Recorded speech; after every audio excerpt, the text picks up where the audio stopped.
Praise the Lord. Odofo Nyankopon shall be brave. And then so onyame de yenkwa ache yen. Ye bebo mu akasa Awurade yeda wase o. Ono kwafo a wo de woyam na wado ye dɔɔso. Onukura die nti na wo mba te se de yetie. Eno nti enedue ye mpaebɔ nyina na se wa wo ye wawani ye koda ne yada ye besɔre ne wabata nsa ne kuta ye mu.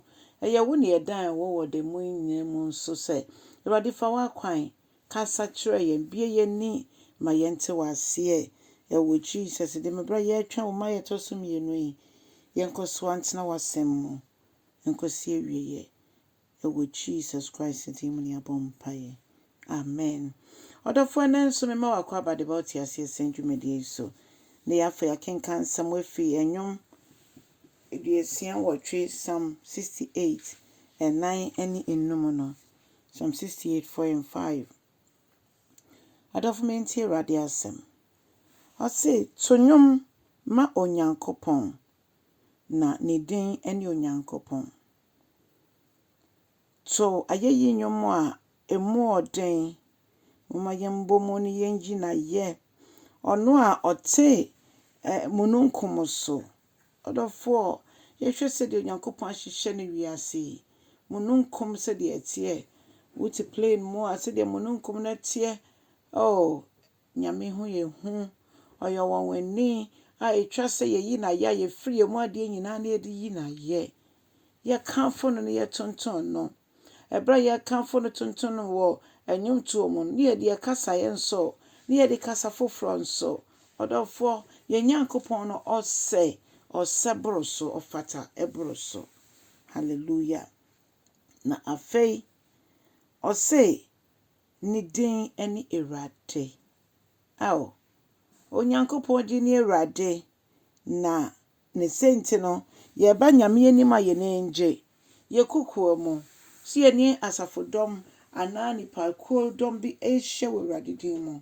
Moma ye nenje fi se Onyankopɔn enimu etena no ebra ye nije. Brofo beka say in the presence of the Lord there is fullness of joy.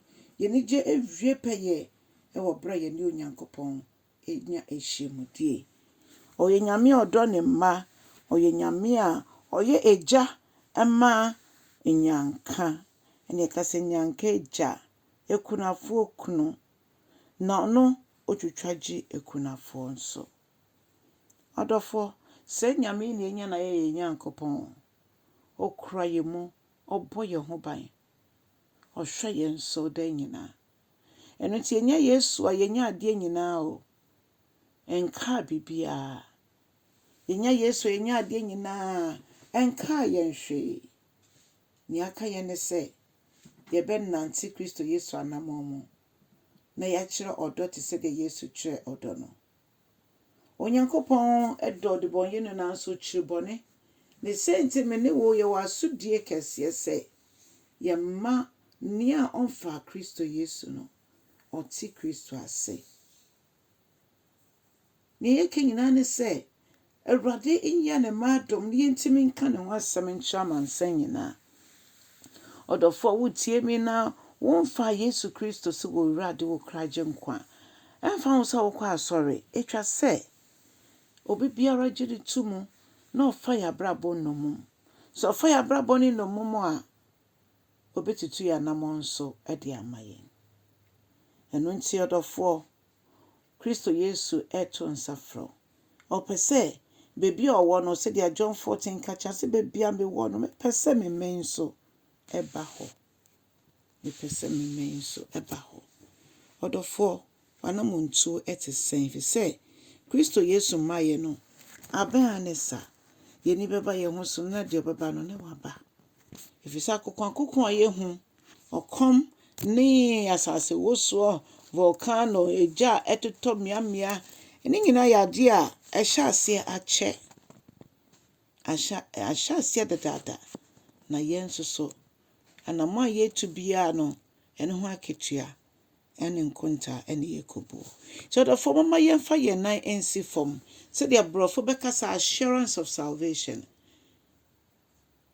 yankwaje ensipi yentimi nyare hyemu no yentimi sipi nka say Kristo Yesu san na ni onyemu na migidi se menene na ekofi se wama mitumi se meye Onyankopɔn ba.